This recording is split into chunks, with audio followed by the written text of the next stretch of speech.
Today, my sermon might sound a bit controversial, but you stay awake until the end, you may see that there's a point to be made. So today we have a very difficult scripture reading.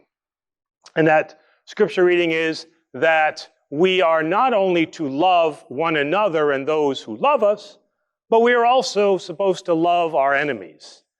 Now, this is a very difficult thing because we are a justice-based culture here in America. And so we find it difficult to love those who seek to do us harm. And so how do we deal with that? And do we have an example of where in our society that is practiced? So, a little background story here. So, when you go to officer training, at least in the Army, I'm sure the Marines do this too, there is an 8-week period where you are subjected to quite a bit of breaking down, okay? And the object is to train you as a leader to be impervious to assaults, whether those assaults be physical or whether those assaults be mental, all right? And so part of that training is something called tray line ridge. I don't know if they have that in the Marines or not, but so tray line ridge is where after you eat your meal, there is a group of officers there. Now you're in training, obviously, and they will berate you endlessly, okay? And one day, I was going through the line, and the last commander, the last officer there, was shouting out, and I mean, they're right in your face, and they're yelling at you, and they're saying, "Who is the greatest person in this country?" And they would shout this out. And, you know, when you're standing there with your tray of food, and you're trying to back, and most of the people said, General Abrams, General MacArthur, John Wayne, you know, they were saying all these people, you know, and it's wrong, wrong answer, wrong answer, wrong answer. So it came time for me, and I'm thinking to myself, okay, these names are not working. And so he asked me, because he's screaming in my face, and he's like, "Who is the greatest person that we have had in this country when it comes now to the military?" And I said, "Martin Luther, Martin Luther King." And he goes, he softens his voice and he goes, "Correct answer." And the message that I got from that is that we in the military are not there to destroy, but we are supposed to exemplify the love our enemies, because we are thrown into situations that puts us in a place where we are told that this is an enemy, and then we meet that enemy face to face, and we see the humanity in that person. There are countless stories in any army, whether it's here or in Greece or Romania, whatever it is, where you hear of the compassion of soldiers when they are faced with the enemy, that rather than do them violence, then they love their enemies.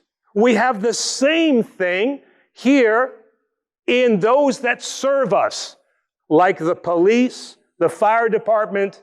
On a daily basis, we know that they are ridiculed for what they do, and they are seen as instruments of violence. But as you saw, every single year, the Rochester police comes here, and they come for the blessing of the vehicles, and they interact with our kids, and they interact with you. And this is the message that is given by our military and our paramilitary, is that we can love our enemies. Now, that does not mean that we cannot judge them, as we are allowed to judge our brothers. So loving an enemy does not mean that we become a welcome mat for everybody to step on us. That is not Christian. But what is Christian is that we offer that judgment in compassion and love. St. Paul tells the Corinthians, you have somebody living among you who is living an immoral life. Don't worry about judging those outside of your community. God does that. You judge those in your community, but you do it with compassion and you do it with love. So that's part also of loving your enemies. And this is not something that is solely belonging to Christian theology. In Leviticus, which is the Torah, what does it say?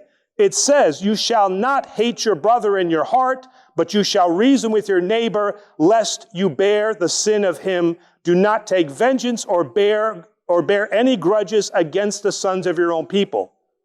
But at the same time, you shall stand forth against the life of your neighbor. I am the Lord. So this idea of love your neighbor as yourself and love your enemies is both a New Testament idea and it is an Old Testament idea. But I wanted to bring forth the example of the military and of the police and of the fire department because these, for me, are examples of people that practice the idea of love your neighbor even when they are put into situations where they are told that is your enemy and that is who you must destroy. And that is not who we are as the military or the police. And so that's a wonderful example for us to follow and to obey and understand the commandment that Jesus Christ has given to us, which is not only love those who love you, but also love those who hate you. But that does not mean that that does not come without consequences and judgment, which is merciful and compassionate.